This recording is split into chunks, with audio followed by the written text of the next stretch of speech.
support this podcast, go to positivesarcasm.com/donate. Any amount is appreciated. Once again, positivesarcasm.com/donate.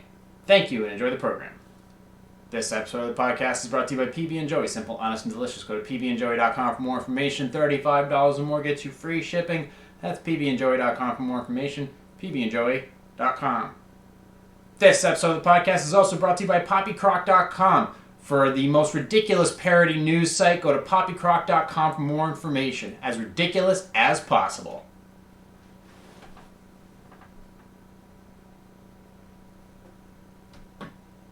This is what you want to talk about? Hey, come on, Jack. That's not fair. I've been waiting for that money for 3 years. What's all that merit system shit you were talking about? It's your money. It'll be there in 6 months when you get out.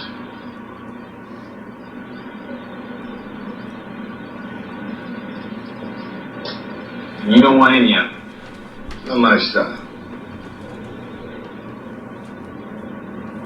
I need a car. How about loan me a couple thousand when you get out? What kind of car you want? Convertible. I'm a ragtop man. Deal. Good. Jay here, positivesarcasm.com. Happy Sunday, everybody. Streaming live from the Spare Parts Studios. Welcome to the Leftovers edition of last week's podcast. Last week, this week, how's everybody's quarantine going on? How's everybody doing? Tough crowd, I tell you. My name's Jay. I'm the owner, operator, and facilitator, and troublemaker and shit starter of positivesarcasm.com. Got a couple articles going on for today. Some stuff from Louis C.K., Windows PCs, specifically HP computers exposed, American Airlines being a bunch of fucktards like usual, and then finally an article about ion engines. Finally, we can get the hell out of here, because there's plenty of people that annoy the shit out of me. So I threw a TV off the... by the way, social media. You can find me on TikTok at Positive Sarcasm. You can find me on Instagram at Positive_Sarcasm. You can find me on Facebook.com/Positive at POS Sarcasm and Facebook.com/Positive Sarcasm. If you want to email me... cocaine snort. If you want to email me directly, go to Positive Sarcasm at Outlook.com. Whew! Alright, I might actually get out of here in 30 minutes today. Anyways, okay, so I got a couple articles I want to drop today. Getting pretty fucking sick of the news I'm watching, or the articles I'm seeing on dig.com. You can't even find a decent article on there anymore right now. Not right now, until this whole... You know what's funny is the aftermath for news articles of this coronavirus shit, it's going to take forever to actually get rid of the shitty news articles. There's so many op-eds right now that there's almost no facts being reported anymore. Everything is completely distorted. Everything. Everybody. All the bloggers and op-eds and letters to the editor are coming out of the woodwork now. There's nothing you can look for anymore. Nothing of really any significance. It's all gone to shit.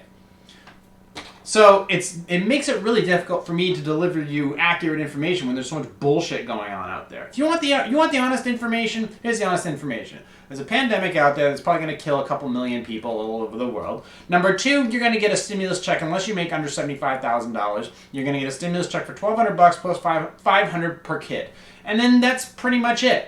And then most possibly you're probably going to lose your job. 30% of the workforce is most likely going to be laid off for 6 months to a year. And you might have to strap on a bib or something like that and go work for a grocery store. That's pretty much where we're at. And I really feel bad for prostitutes right now because who they fucking? But I just got kind of tired of it. And you know me, every once in a while I like to throw a piece of electronics off a roof. Usually it's a printer. This time it was symbolically a television. I took a 32-inch TV and went up to my rooftop and just chucked it. Just chucked it right off the roof. Because I'm just sick and tired of cable, like Cox Communications, Charter, Spectrum, and Xfinity by Comcast, just charging us a premium just so we can feed on the fear that they just shove down our throats. And just outright annoying. So just kind of sending a message that if you have cable news, or if you have cable, time to cut it. Time to cut it. Just get rid of it. I mean, we're so busy dealing with... We are so focused on the symptoms and never dealing with the actual problem, the virus, the bacteria itself. In any case, And our boredom or our fear or our searching for bad news, it just leads us to paying too much for this or losing our freedom for a little bit of safety, and the idea of paying all this money for shit that we don't need, including cable that we generally don't watch. You know, think of it, when you have cable and you're spending like $80 to $100 a month, how much of that are you actually watching? How much are you actually watching? Sooner or later, in the next few years, the NFL has already signed their last cable contract. This is going to be their last cable contract. So the NFL and all these large sports organizations, we don't talk sports in this podcast, but it's a telltale sign of what's to come. After 5 years or so, you're not going to see any large cable contracts from the sports organizations anymore, which is going to take a lot of money out of like CBS, NBC, Fox's pockets.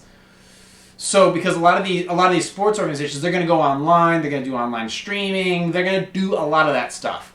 So they're going to be in complete control. So those large cable contracts are going to go away. Therefore, there's going to be no reason for you to have cable in any way, shape, or form. So you might as well just cancel it now. You've got only a couple more. This may actually move that ahead. But the idea what you're paying for and what they're delivering to you is doing nothing but scaring everyone out there. So my best advice to you is, if you want detailed, accurate information, it will come to you. Directives will come to you. You will get an email from the state, from your city, from the government, telling you exactly what to do.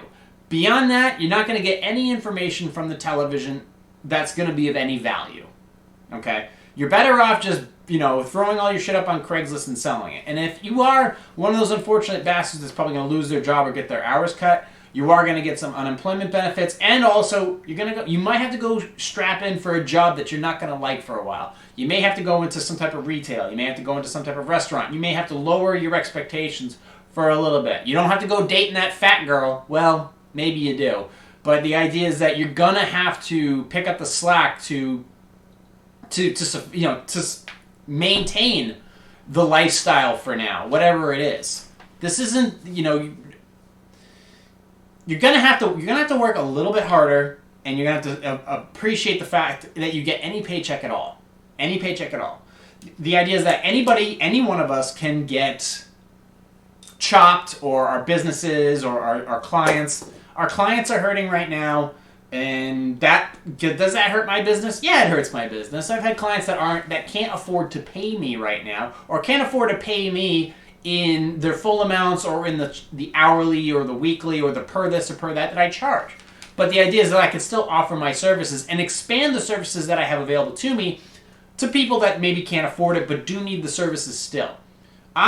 Certain aspects of my business are not essential but can be done remotely, and other aspects of my business are essential because people require repairs on their computer. They require repair on their technology. They require consultation on their businesses. That stuff I can still do, and I can do from here.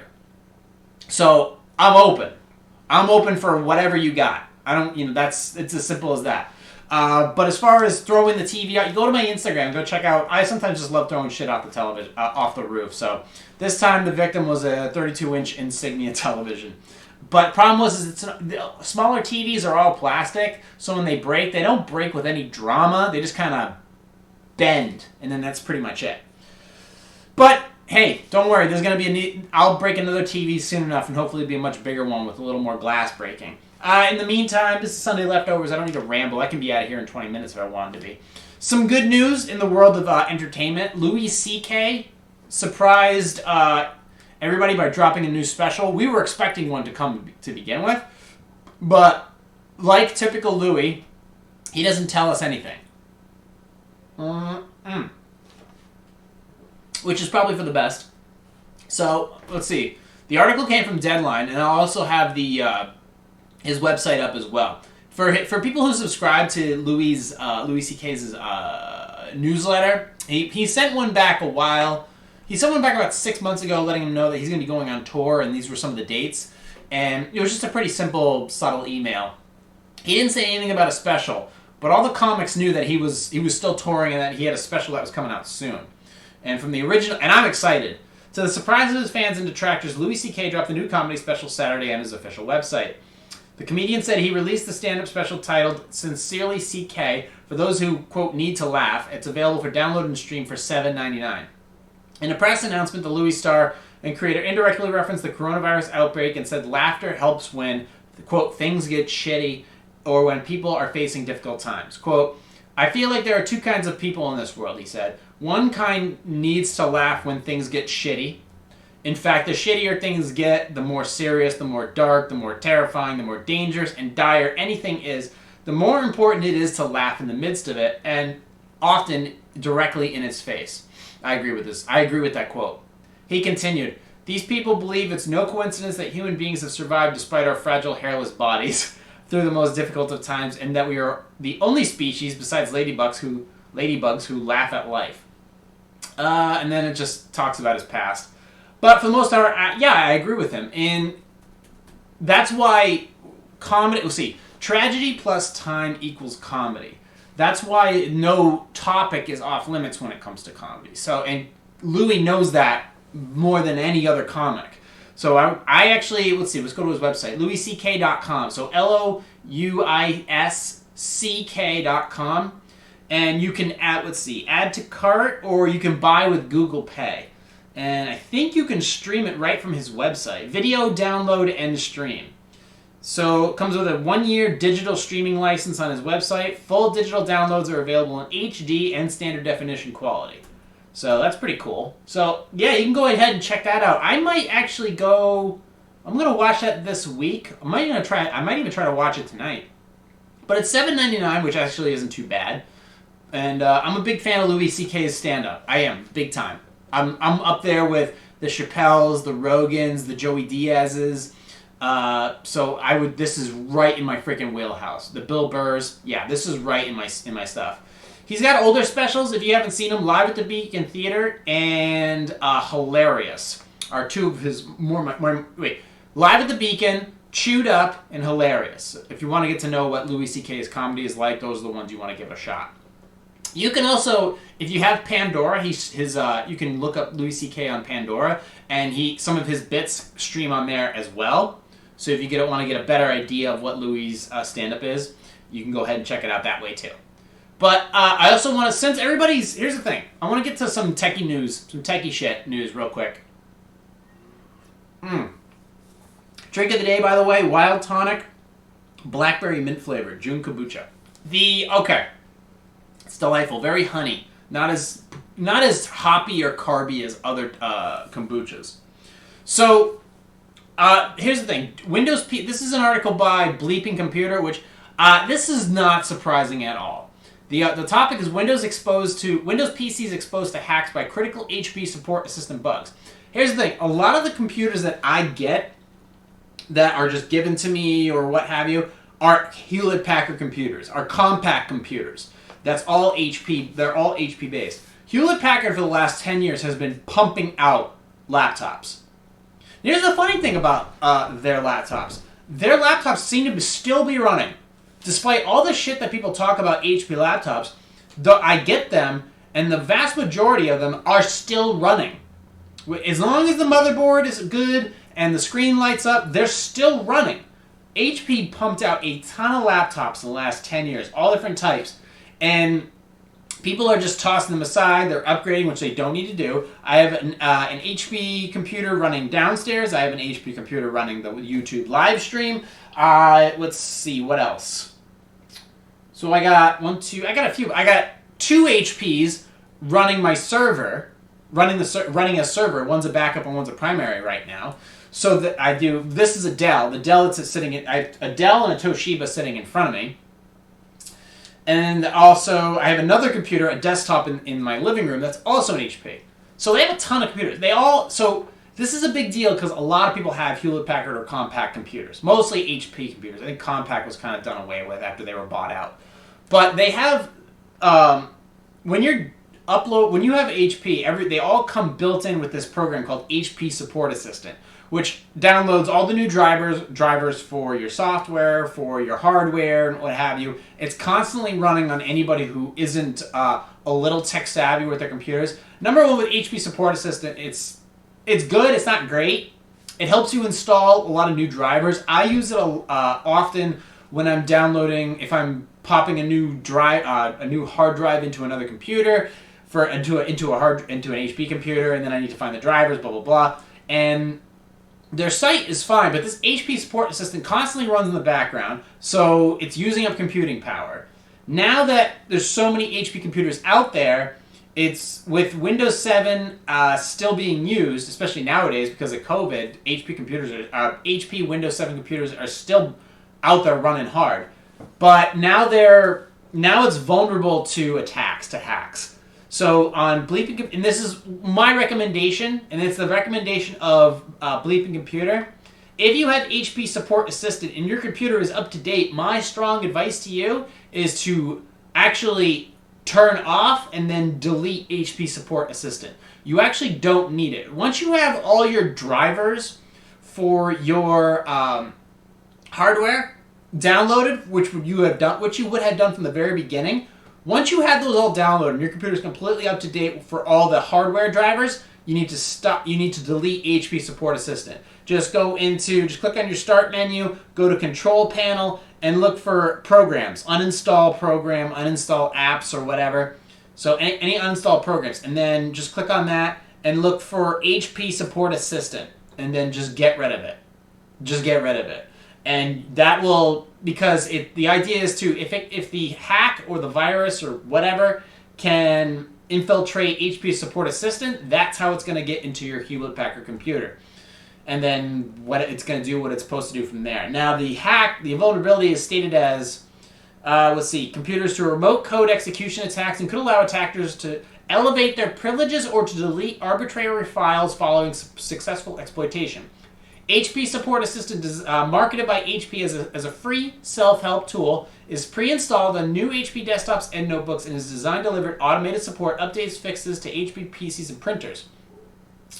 Alright, and it'll notify you when updates are available. Here's the problem.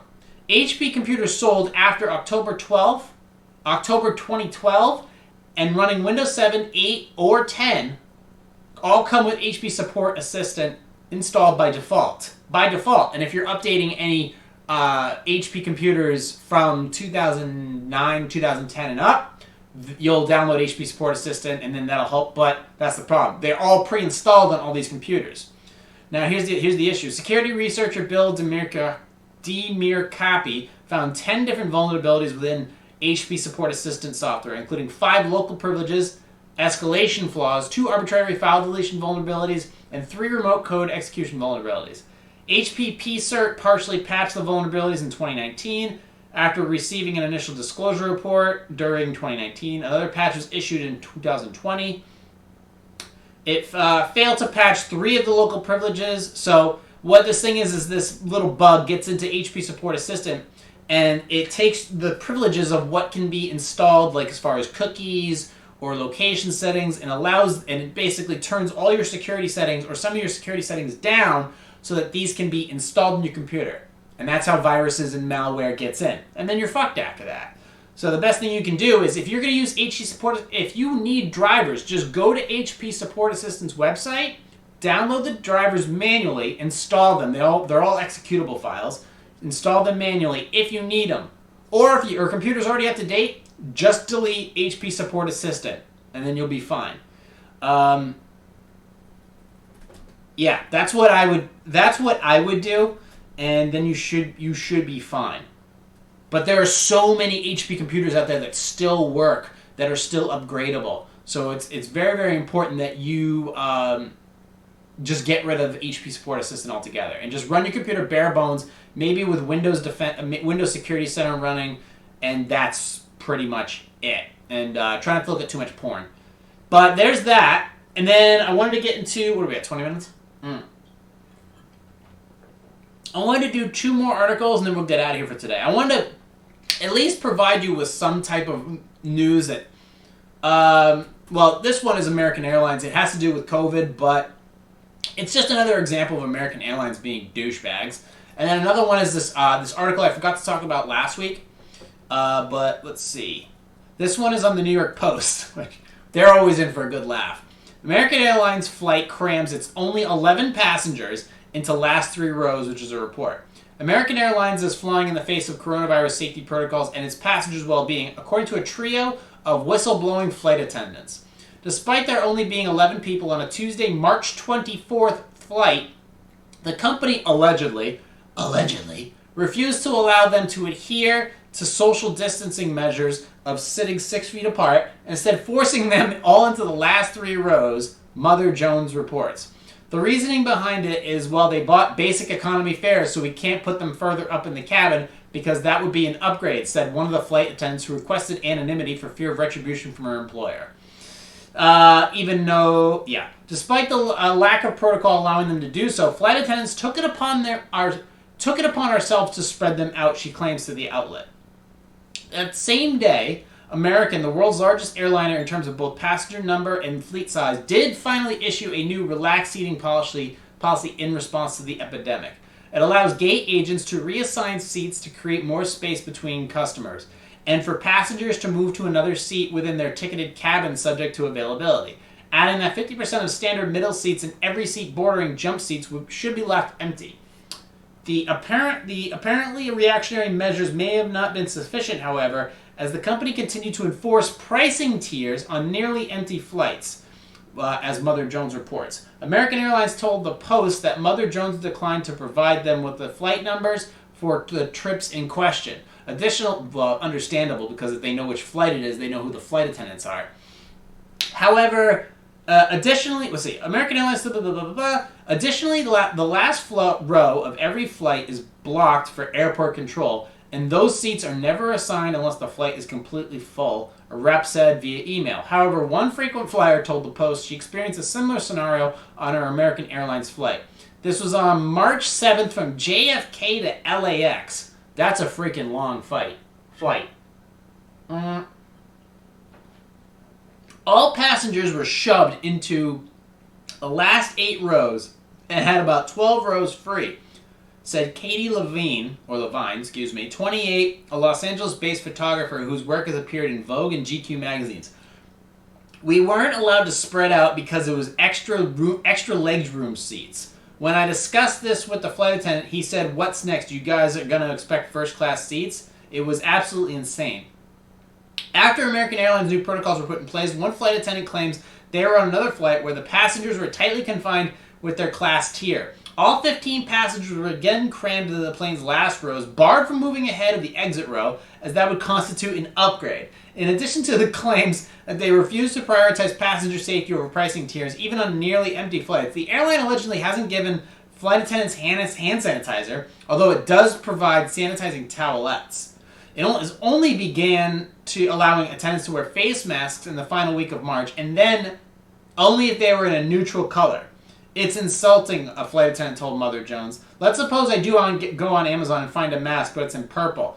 Well, now you don't want me to wear it because it's purple and it's not beige?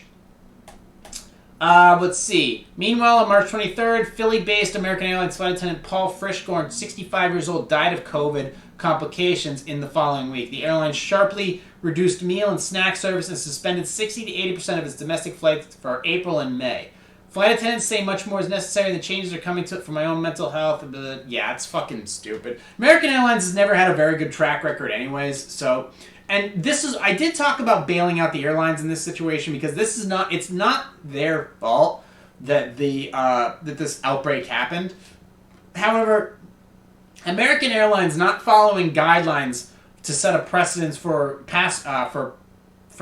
customer safety, then, I mean, fuck them. Maybe they should get, when it comes to bailing out the airlines, I mean, obviously it should be a matter of customer satisfaction.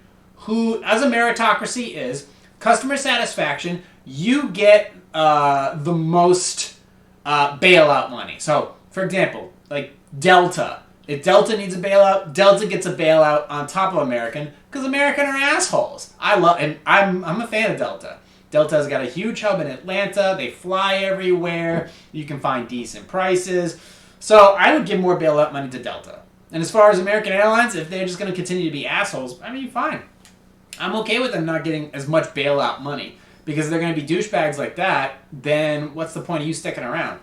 Let's see. But yeah, I mean, that's fucking stupid. Who flies American? I don't like it because I do have a problem with airlines like I do with cable companies. Only one is more of an... They're both necessities. You need to fly in order to get places quicker, and you need internet, but that's controlled by the cable companies. So, and your choices though for flying... Here's the thing. Your choices for flying are much easier. You can fly Delta, you can fly Southwest, you can go JetBlue, but with American, you're looking for cheaper tickets. If you're flying Spirit, you're looking for cheaper tickets. My recommendation, if you want to fly a good airline and still not spend all your money, you go with JetBlue, you go with Delta, you go with Southwest. At least they have nice flight attendants, people that are friendly to you. I don't get why you get in an airplane and then a flight attendant has the right to be a douchebag to you. And apparently, from everything I understand, American Airlines, they have a lot of asshole flight attendants. I don't understand why that's allowed. I mean, customer service, and here's another thing. Another issue is your flight attendants don't have a right to be assholes. Your gate attendants don't have a right to be assholes. However, customers don't have a right to be assholes either. And I've seen a lot of asshole flyers lately. Ever since the prices in airline tickets have dropped, I see a lot of douchey, poorly dressed, smelly individuals getting on airplanes. And I'm not a fan of that. And quite frankly, if you're a douchebag in any capacity to a gate attendant or to if they're not douchey to you first, if you're just being douchey in general, you shouldn't be allowed to get on a plane. I don't think you should be allowed to get on a plane. I think you should be suspended from you should be suspended from fucking flying.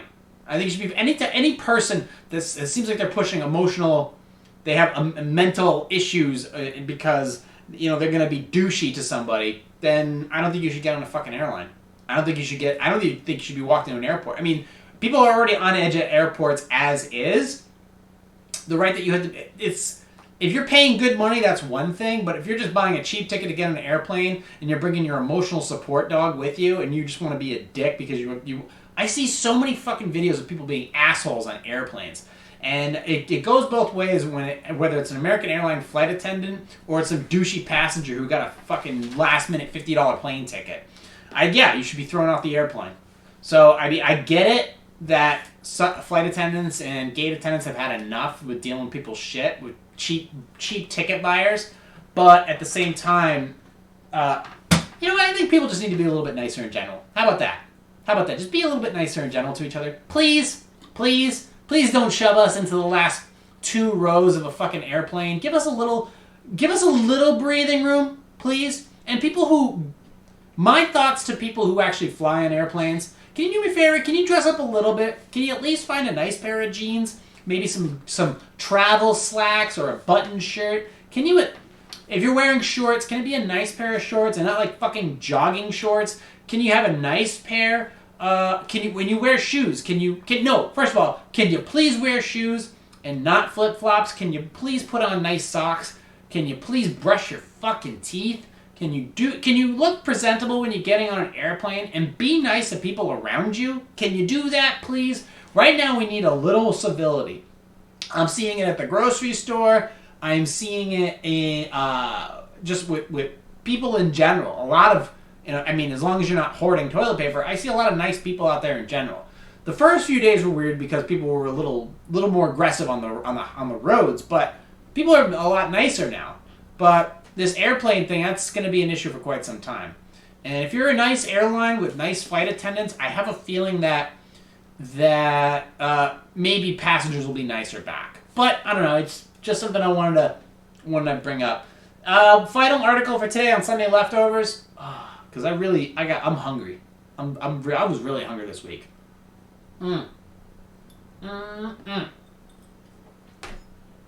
Oop, did I knock that over? No, we're good. Okay. Maybe if it doesn't work out. Maybe if this just doesn't work out and it all goes to shit and we're just going to kill each other on this little blue marble, maybe once again we need to go back to my original thought that we have to get off this planet. And this comes to an article there's something to do with NASA. NASA was having some issues with the new rocket they were trying to build, but they have this new engine that they're working on right now called the Ion engine. And the Ion engine is pretty much this. It's surrounded by solar panels, and the solar panels, let's see. It's called the Ion Double Asteroid Redirection, due for the latest mission to establish a game plan for this particular variety of... What is that? Oh, this is for if they're going to slam into an asteroid. So this is pretty cool. Let me read this article. Humans are currently grappling with emerging threats. Well, we're dealing with one right now. This one has to do with collisions with asteroids. While these impacts are relatively low, blah, blah, blah. What is an ion engine? Thank you. Developed by NASA and Aerojet Rocketdyne, this thruster will demonstrate the use of solar power and ion propulsion on an asteroid impactor mission. While it is not the first ion thruster to be incorporated into a spacecraft, Next-C is about twice as large and 3 times as powerful as its predecessor on NASA's Dawn mission. It's got more thrust. It's really good for in-space propulsion. Maybe even able to rocket us into farther out into space. DART will primarily be accelerated towards Didymos via a hydrazine gas system. Rides along as a demonstration of ion engine technology. Okay, tell me what the fuck it does, first of all. Okay. Let's see. The thruster runs on electricity powered by DART solar panels, which is then used to heat up the xenon propellant until it becomes an ionized plasma. That's hot. In other words, xenon atoms become ions, which are particles that have an electrical charge due to the loss or gain of electrons. Ooh, nerd shit. In this case, the xenon loses its electrons, transforming into positively charged ions.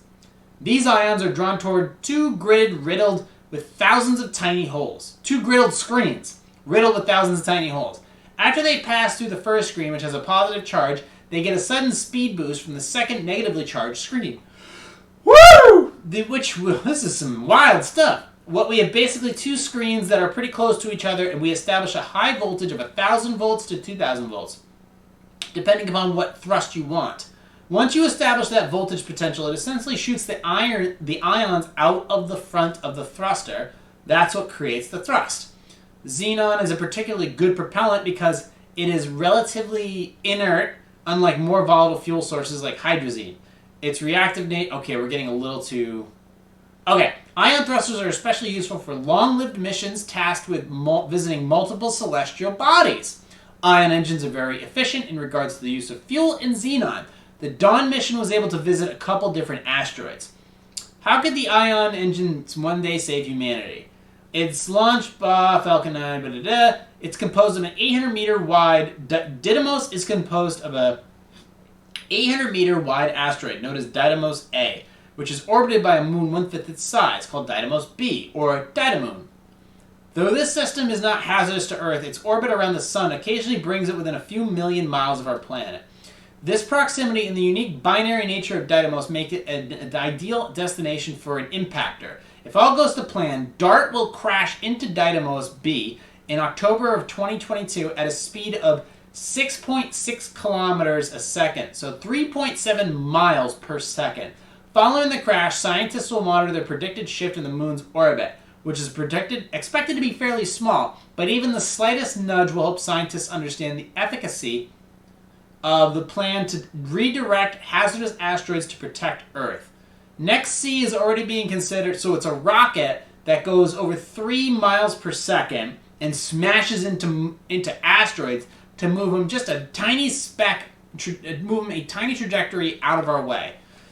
Considered as a propulsion source for future sample return missions to asteroids and comets, and could be adapted to steer commercial satellites that need to move to different trajectories in low Earth orbit. While DART may be thruster's first journey in space, it's unlikely to be its last. So that's pretty cool. It's an ion ion blaster, basically. It's like something that's attached to Iron Man's hands.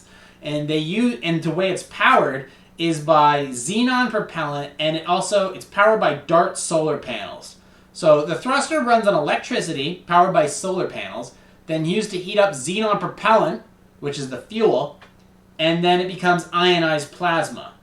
And poof, there's your thrust. So that's how they do that. So that's pretty cool. So I'm curious to see, I'm always looking for articles that have to do with rocket thrusters or anything that puts us in a position to go farther into space, to visit new planetary bodies, and how long it would take to get us to those planetary bodies. And I'm just curious, like, anything that has to do with thrust, it's going to take us millions of fucking years to get anywhere habitable. So I'm always looking, but I'm still, just to kind of bip and bop around the solar system, I'm curious to see what kind of rocket boosters that SpaceX and NASA are trying to come up with.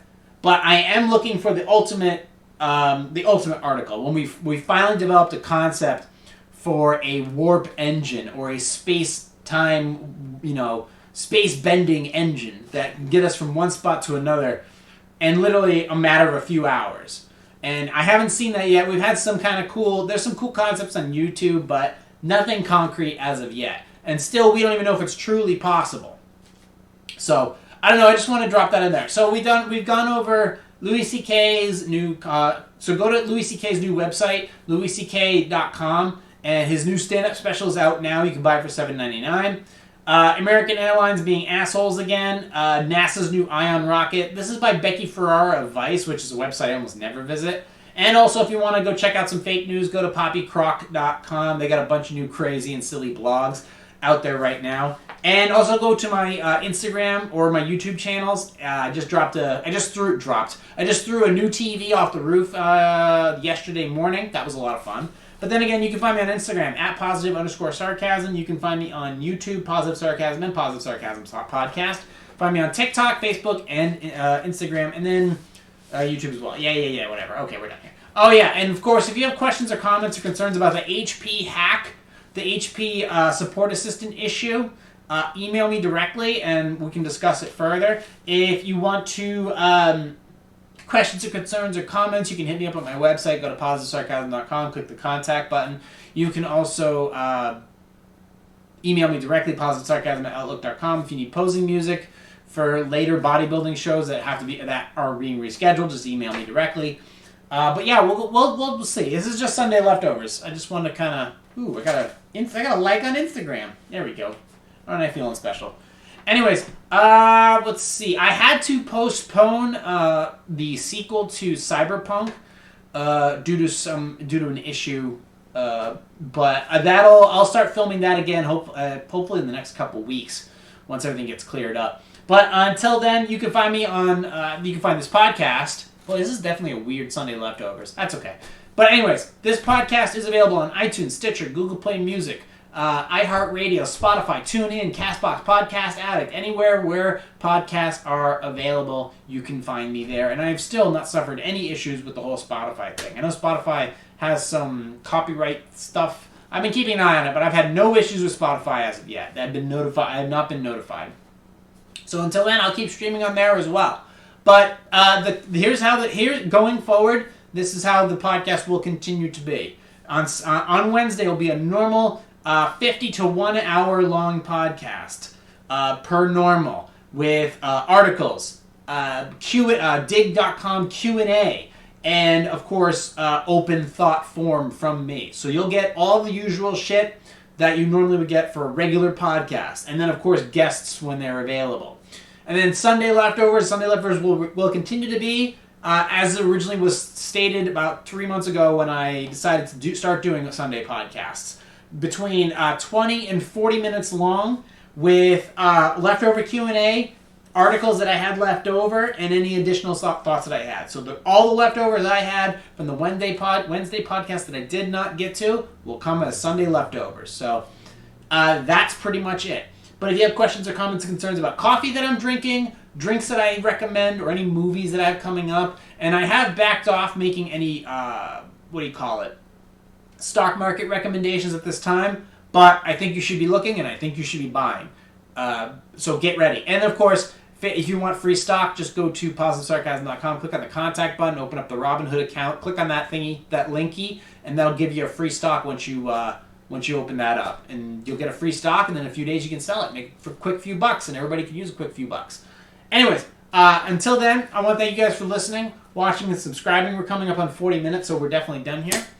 I will talk to you all in a few days in the regular Positive Sarcasm podcast. But until then, streaming live from the Spare Parts Studios, I will talk to you all in a few days. This has been a Positive Sarcasm presentation.